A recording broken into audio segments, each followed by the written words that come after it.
And welcome again to Own Your Fitness, where fitness professionals, personal trainers, and self employed, passionate people have a place to understand and ask questions. Coach Nelson and I, have been talking for a while, building up a library on what fitness professionals and coaches and personal trainers should be doing in order for them to come out better, reinvent themselves, and continue their passion where they can continue impacting lives. So this video is going to be about a few questions in relation to your brand, and a few questions in relation about sales, and a Yeah. few questions in relation to about maybe a 6-second elevator pitch or whatnot. And Coach Nelson believes that every personal trainer, fitness professional should have that. Yeah. Just to remind you, the last video where Nelson interviewed me, I did something about how to survive COVID and reinvent and diversify yourself as a personal trainer and fitness professional. So if you haven't seen that, go to the channel and watch that. Subscribe to us so we can continue growing this library that Coach Nelson and I are doing. Anyway, Nelson, so welcome. Thank you. Thank you. I'm so excited to talk about this topic. It's so important in our industry. So I'm excited to shed some light on it.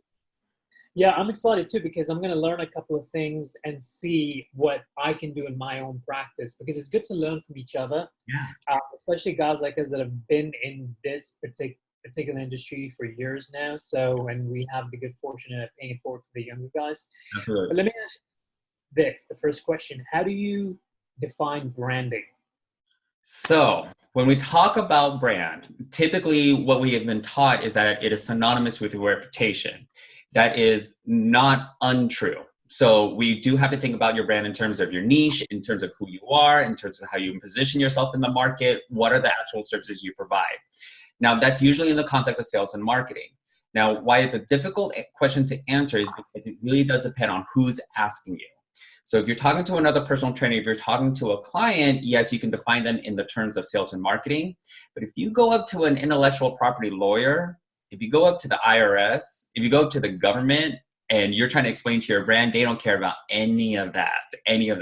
So in their mind, what they're looking for is the brand is your business name. They're going to be looking for any intellectual property, any creative work. They're going to be looking for your product. They're going to be making it collapsible with who you are in terms of what your EIN, your registered business, or your social security number. So to them, they're more tangible, whereas in sales and marketing, it's more verbal. So when we talk about how to define your brand, you as a personal trainer need to understand who is the audience, who is that person who is asking. Then you can answer appropriately. To be honest, if you're talking to a lawyer, you may not even have one. Yeah. Interesting. Okay. Just to chime in on that, and you stimulated my thoughts. So Own Your Fitness Personal Training, or Own Your Fitness, where we're located in the outside of New York City area and Jersey City area, now we do online coaching. That name, Own Your Fitness, I copyrighted that 15 years ago. Nice. When I bought it. I paid LegalZoom for it. Yes. So what's your opinion on that? Let's clarify. The copyright will protect creative work. So that's going to protect your image. That's going to protect, music and books and any written material. When it comes to a business name, to protect that intellectual property, it's technically a trademark. So that's going to be one. So the business name, when you register it as a limited liability corporation, and if you're an independent contractor, you need to think about your business name also. Be careful about using your name, your personal name as your business name, because you do have to register it. Get that trademark. You have to go into the database, the national database, to see if anyone had already taken it. And this is why it gets really tricky, because if you use your personal name, Coach Michael, Coach Mike, Coach Mikey, someone out there in the United States has probably trademarked that. So you might be infringing them already. So it is great that you have a unique business name. Now, here's where it gets expensive. The application process has to show that your business name, one, is registered. Two, it is associated with a physical address. Three, you have to prove, let's say that you have a website or a brochure, you have to prove to the government that it is a legitimate business. You're conducting transactions. Then maybe you will get approved. Now, what are you going to do with it? They're going to ask you, what is the product? So class number 43, If you're a personal trainer and you're only offering services as education or as fitness training, that's one class. But if you have plans long-term of using your business name on apparel, that's class 25. That's another fee. So you can have the same name, use different classes, different products. You're just going to have to say, hey, protect me if I sell this particular product. So big brand names, they end up paying maybe 2 to 3 times as many fees because they have 2 to 3 times more products and services. This is just for the business name. So there's this different application process. You have to submit yet a separate application process to trademark your logo. That gets a little bit expensive. So if you definitely want to protect yourself, your intellectual property correctly, you do have to invest anywhere between $300 to $500, but it will protect those pieces of work, your name and your logo, for about 10 years. Okay. How do you protect your brand, by the way? So this is going to be registered in the national government. Now you're official. Okay, so let's say that you come up with a business name and you didn't register it. Okay, you have the application and process.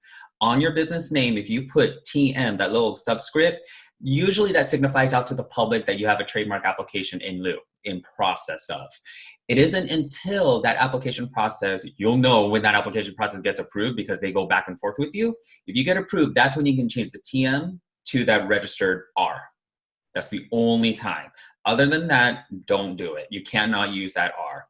The same thing will happen with copyrights. So you wrote a book. You can easily insert that C with a circle. You'll see this automatically happen if you self-publish a book or you launch your own website. Go down at the bottom and your copyright, all rights reserved. Or when you upload a video on YouTube, it's automatically there.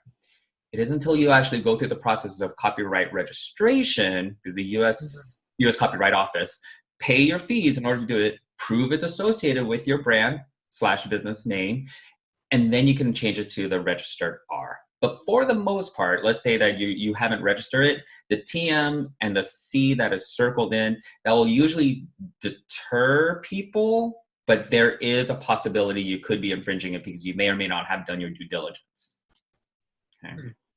Okay. Does this stuff also apply to online coaching, given that's where we're going right now? Absolutely. So online coaches, listen up, because what you may not know is that when you register a business, or even if you trademark a name in the United States, that trademark is only applicable to the United States and Canada. Now, if you have clients around the world, your trademark doesn't necessarily apply and cannot be defensible in a different country. So you'll see this a lot in terms of the big name businesses. They technically can only open up within the confinements of their jurisdiction of the United States, for example, and it takes them a while to go international. Well, here's one of the steps. They have to make sure that their business name is not infringing on trademark in any other business within that country. So online coaches, you may be operating inherently at a big risk. And again, you are putting your product out there, you're putting your services out there, and most likely, nowadays, many people want to put their logo on product because drop shipment is really easy. I don't have to hold inventory and a bunch of water bottles in my own house. I could just pay someone, slap a logo onto a water bottle, send it to my clients. Great. But is that logo protected? And because if it's not, it's really easy to steal anyone's logo and then make a very cheap knockoff and get the money, and you can't go after that person for any type of infringement. Okay, so here's the interesting part. Quick question for you. Now that my company is offering online coaching, can Own Your Fitness, who is incorporated in New Jersey, can I go to Dubai and do personal training with the same name, Own Your Fitness? You can, but I would first do your due diligence before offering services in that country to make sure that you're not causing confusion with any consumers in Dubai. Because if that is the case, be very careful, and you may need to seek legal counsel within that country to ask, what are the proper protocol? Because every country is going to be a little bit different. Some countries are going to be more welcoming, more lax with the United States policy, and others are very, very protective. And I'll let you know, countries like Australia and some countries that are very keen on building fitness brands, Australia is like one of the top ones, they're very protective. They're fitness professionals. That makes sense because Australia, Canada, US, and UK, they're like the four busiest companies when it comes to specifically personal training, fitness. Exactly. Exactly. Which really reminds me, this is interesting because I sell booty bands, but I sell them to my private clients. Yeah. And I sell online glute programs, and because I have a relationship with them. But can personal trainers sell a product with their brand? Yes, yes, they can. So I want to make sure that it's clear. You can still do this. At the minimum, take your brand, take your logo. If your business name, it's TM, take your logo, make sure that C in the circle is down at the bottom, okay? Automatically, that deters a lot of people from even wanting to steal it. A lot of people don't know the difference between copyright and registration. But while you have that, I still recommend doing your due diligence, researching it, and going through the process of an actual registration. I say that because many people have the dream of doing it long term. They want this business to go 5, 10 years, primary source of income. You don't have to do everything all at once. It gets really overwhelming, gets really expensive. But let's start with putting the C on your logo first, and then we can place it on product. That's going to Yeah, be. I agree with that. Mm-hmm. It really gets overwhelming. I agree with Yeah. that. Surprise question. Yeah. I usually want to ask everyone this before we wrap up the conversation today. Yes. I call this the 3 Ps. What is your passion? What is your perspective? And what is your purpose? So what is your passion? Oh gosh, my passion is I help personal trainers.